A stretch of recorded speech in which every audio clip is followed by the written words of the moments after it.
stories I was not giving a fuck about. So as opposed to WAINGAFAT Wednesday, it's WINGAFATY Wednesday. What was I not giving a fuck about this year?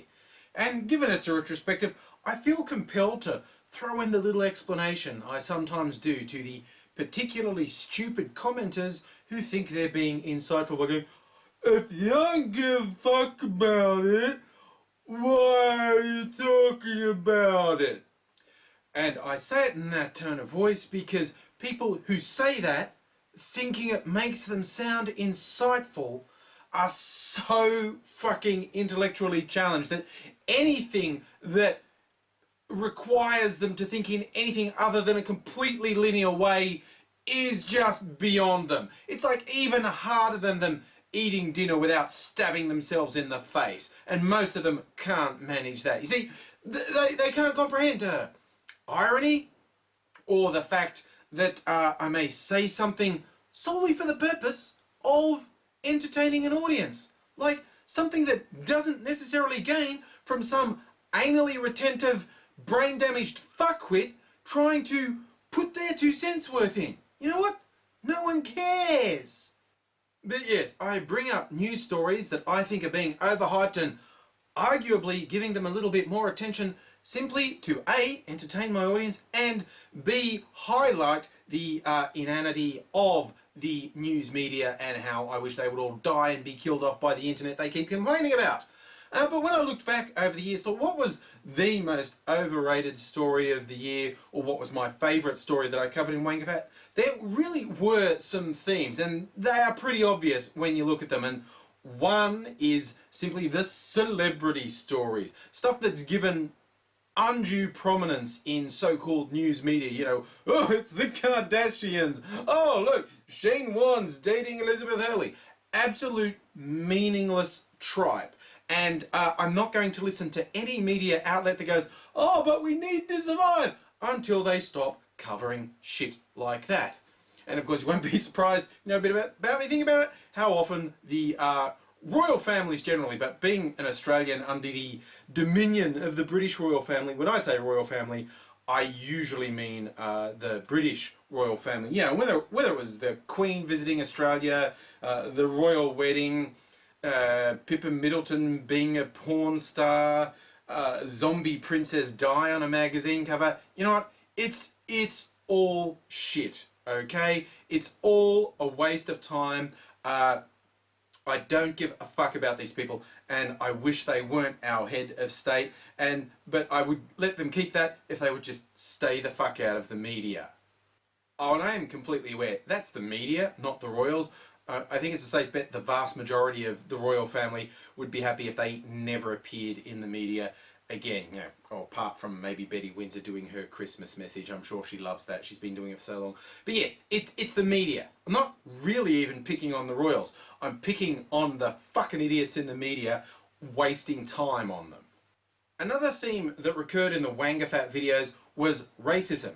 Now, racism is something I do give a fuck about. I think it's a very important topic, and I think it's important not to ignore it, and also not to be stupid about it. So the racism WAINGAFATs fell into 2 camps. One, idiot, racist loudmouths who pander to the lowest common denominator racists going, oh, but I'm not racist. You know, fuckwits like Pauline Hanson and Andrew Bolt in Australia just go, no, I'm not racist. I just say things that slander an entire race or group of people, and I do it to pander to real knuckle-dragging, racist fucking morons. So if you leave aside the dictionary definition of racism, I'm absolutely not racist. I don't give a fuck about those people. They're worse than racist because they're cowards and liars and hypocrites. At least, you know, the Hitler worshippers, at least they're out in the open at what they are. It's the pathetic ones who go, oh, I'm not racist, but I don't give a fuck about them. And at the same token, I really can't stand people who try to blow up things and say, racist! And this is not politically correctness. I hate it when someone writes off any attempt to be decent to humans as, oh, it's political correctness gone mad. No, it's stupid. It's usually people who simply don't think.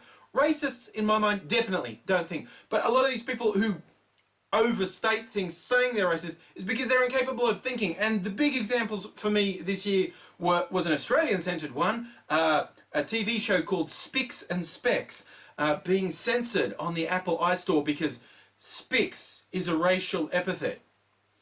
Apart from the fact it's a word in the dictionary and it was being used in its word sense, not its racial epithet sense. So the stupidity required to do that just literally blows my mind. Not literally. I hate people who say literally when they mean figuratively. My mind did not actually explode. Some pressure did build up. So my mind figuratively exploded. It didn't literally explode. Don't say that. It's lazy use of English. Something I also give a fuck about. And another non-racist, racist row was some college students in the US holding up a sign, "You mad bro," which is of course a kind of lame internet meme.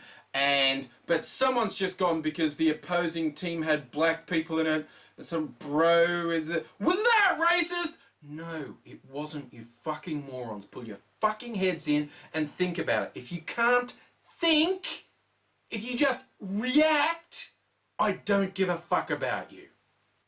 But to sum up, my favourite WAINGAFAT story of the year, one you may not remember, might surprise you. It's a story of where the guitarist from Slayer had to cancel some of their tour, including to Australia, because he got a spider bite on his arm which necrotized. He got necrotizing fasciitis, a flesh-eating disease. Happens with spider bites and some other insect bites. That's nasty. Why was I being nasty to the heavy metal guitarist saying that's not a big deal?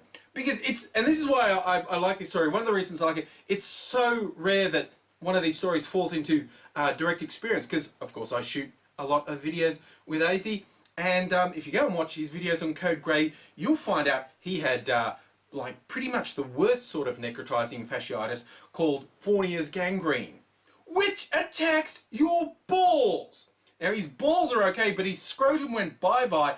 So part of this major surgery, there was all sorts of complications with him dying and stuff because he's such a drama queen. But like he had his balls surgically implanted in his thighs for a couple of months while they cleaned everything up, and then they gave him an artificial ball bag out of another flap of skin. You know, medical science, people. It's amazing. And so it's just this comparatively little thing, guy getting necrotizing fasciitis on his arm, thinks he's metal. That's not metal. Getting it in the balls, that's metal, okay?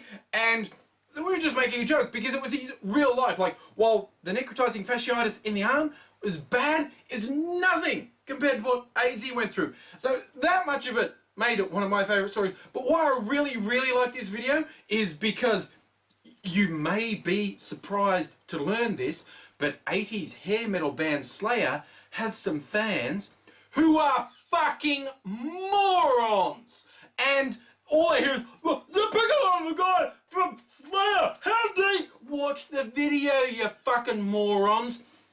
Ugh. We're just saying what AZ had was worse and making light of it because that's what one does if one is so disposed. It's like gallows humour, laughing in the face of death or horrible disfigurement. You wouldn't like it. No, he wouldn't, but he had something worse. Why can't you comprehend that? Why are you incapable of understanding? Oh, because you think Slayer is actually a good band. Not a bunch of worthless fucking has-beens, doddering old men. Christ, how fucking old are they now? They must be 100. Jesus, how can you think it's a tough metal band when they were fucking old in the 80s? 30 fucking years ago. What the fuck? Why would you think that is tough? Just a fucking parody of a parody of a parody. If you